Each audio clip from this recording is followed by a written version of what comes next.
I never used to frequent bars, at least not as much as I do now, with no job, no family, no nothing to return to, save for a bottle and an ashtray. I couldn't find anywhere else to waste time. I don't do much else besides mould myself around a bar stool while squeezing a glass of something that burns less coming up than it did going down. There isn't much else left for me to do. Thursday night, 2 months ago, I sat on the second stool on the right end of the counter, watching little brown bubbles pop in the centre of my drink. Somewhere to my left, the air conditioner reminded everyone in the room that it needed to be repaired, while a stout fan pushed hot air up and under my shirt. The bartender dragged his soot-stained dishcloth across the counter, smearing cigarette ash against the wood. There were about 15 people in the bar that night. Not enough people to cause trouble, but just enough to keep the quiet buried beneath the floor tiles. The liquid in my glass vibrated as the door behind me opened. A bell chimed, and I heard the patter of old boots on older tile as someone new came in. I didn't recognize him. He took up the stool beside mine on my left, but I didn't feel him. The spot just felt as empty as it did before he came in. Hunched over the countertop like a wet sheet of paper, the man didn't so much as blink at anybody besides the bartender. He had scruff on his jaw, no shine in his eye, and his hair looked like the wool on a dead lamb. He didn't look like he wanted company, so I knocked back the rest of my drink and asked for another, ignoring him altogether. I didn't have any intention of talking to that guy, but apparently he wanted to talk to me. I might have thought he just wanted to mull over his own issues by himself, but he made it clear that he had baggage he wanted off his chest just by looking over at me. "You live here long?" His voice was even like pavement, a dry third as he put his empty glass down on the counter. I didn't answer until the bartender refilled both of our drinks. "A couple years. You?" Someone was smoking a cig somewhere in the room. The smoke made lights look runny. He shook his head, downing half of his drink before speaking. "You ever see anything so jack shit fucked up? You just got no choice but to go along with it?" I heard a laugh and a cough pass between my teeth. I nodded, taking the rim of my glass to my lips. "How'd you handle it?" he asked. His leather jacket was glowing orange in the light. I dipped my head down a bit, taking a swig out of my glass. "Not very well. Couldn't work, couldn't eat, forgot about sleep. Some shit just makes the world stop turning." My voice faded as I thought back a couple years. He was staring straight into the counter at this point. His glass was just a glass, his eyes weak and unable to refocus. I slowly drained my own glass, waiting for him to say something. "Mind if I tell you a bit of what happened?" And he glanced at me, a look so brief I might have imagined it. "Shoot." I ran the tip of my thumb over the lip of the glass, wondering if I was sober enough to listen. He let out a deep breath, resting his weight against his forearms on the counter. His breath made the smoky air swirl around our faces. The air conditioner clunked like a passing train while he composed himself. "I'm pretty new here. I haven't been in town for more than about 6 months. I was out of a job where I was last, so I decided to relocate after finding a listing over here. I moved into this small bungalow down by the university. It was a good area with good people who mowed their lawns and didn't leave beer bottles on my driveway, so I took the place and settled in. The bungalow inn was pretty simple. It had 1 level, 1 bedroom, a bathroom, a kitchen, and all that. There were a lot of windows by the back in the kitchen, and there was this really big, nice picture window in the living room at the front that showed a bit of the lawn and the whole sidewalk down the street. I saw him pause to toss back the rest of his drink. He resumed his speech while the bartender came over and poured him another. Things were great during the first few weeks.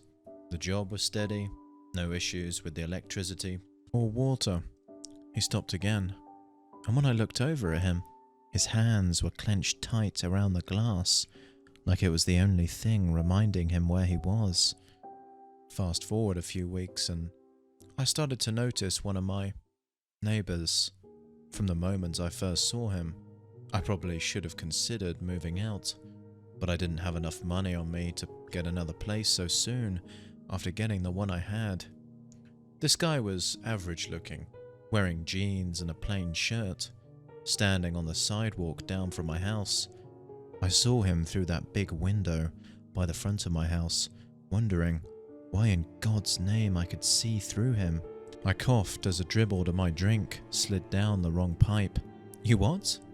The guy was half transparent or some shit, and I don't even know why the hell that didn't freak me out enough to leave. He bent his head over his now empty glass as the bartender came around to refill it.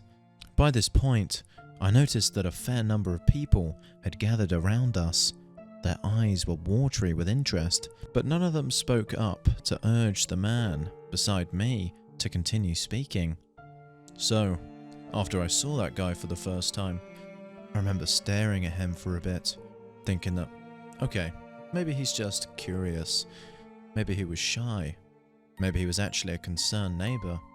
And so I went outside to see him.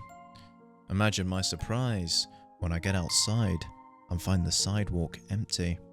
There were leaves and grass clippings, but no guy. I thought I was crazy. I thought I was seeing things, so I went back inside and got dressed for work. I thought if I just went on like it didn't happen, it wouldn't happen again. His glass was empty again, but it did happen again. It happened every day that week, and the next week, and the week after that. I went outside to find him for the first week and a bit, but after that, I realized that I wouldn't ever find him out there. It didn't make sense, so I just went to work. But it got real bad, real quick, after the first few days. He stopped talking, just to look at me in the eye, completely ignoring the small circle of people that had formed around us. Every day, that fucker got closer and closer to the window. At first he stayed on the sidewalk, but then he moved onto my lawn, coming just a little bit closer every day. His clothes never changed, and that was why I was certain that he wasn't real. There was no way he could be real. I had blinds installed, but I couldn't close them because I had to know how much time I had before he made it to the window. I thought, if he got to the window and I didn't see it, I don't know what I thought. I just needed to know where he was at all times. By then, I convinced myself that I was crazy, that I had somehow bought the only haunted house in the whole area, ghost and all. I don't know. I knew I'd made a mistake, but I had absolutely nowhere to go.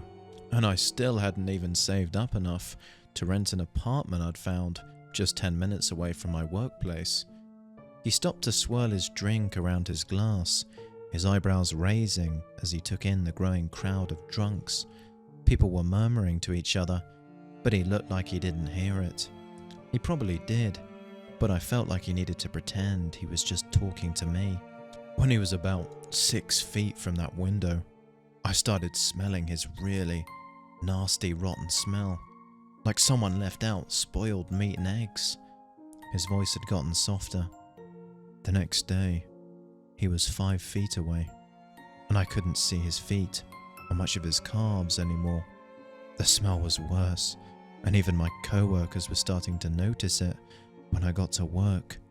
His eyes were staring straight ahead at the racks of beer and scotch along the wall opposite of where we sat.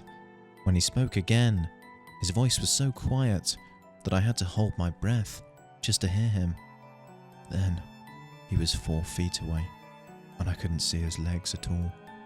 I remember sweating because I just didn't get it, and I brought my hand to my forehead to wipe away the sweat. I leaned back when I did, shifting my weight onto my other foot, and as I did, my reflection appeared in the glass of the window. And then it all made sense. He didn't need to continue. I don't think anyone would have made him if he didn't want to, but he needed to say it. I could see it in his deflated cheeks that he needed to say it. That entire time, I hadn't been seeing a ghost coming closer to my house. I've been seeing the reflection of a man coming closer to me inside of my own goddamn home. When I realized what was actually going on, I turned around as quickly as I could and I jumped that fucker. I knocked him to the floor and beat him down until I was sure he'd stay still long enough for me to call the cops. Everyone in the bar was sitting close enough to hear. Nobody blinked. Nobody moved so much as to cause even the thought of a noise. He finished off the last of his drink and shooed away the bartender who tried to fill it once again. The cops cuffed him and took him away, and I never saw him again. No one knew who he was. The cops said he was homeless and had been rooming in one of my closets or some shit. I guess it doesn't matter too much. He spun around in his stall to face his audience, all the while making sure to look over at me every now and again. It's been about a month since I moved out of that place and into that other apartment I was talking about. It's nicer there, fewer windows, no homeless creeps. I probably should have done a better job of scoping the bungalow out initially, or just gotten the hell out of there the day I noticed that guy. He paused to make eye contact with every single person in attendance. I'm not really sure there's anything more I need to say other than to do yourself a favor and make sure you don't fuck up as bad as I did. He turned to look at me. The end. Applause followed his words, chasing them into my memory so I'd never forget them. It's been 2 months since that night, and I decided to take my new car out for a drive. My new job paid for it, and my new girlfriend made sure that I treated it as well as I treated her.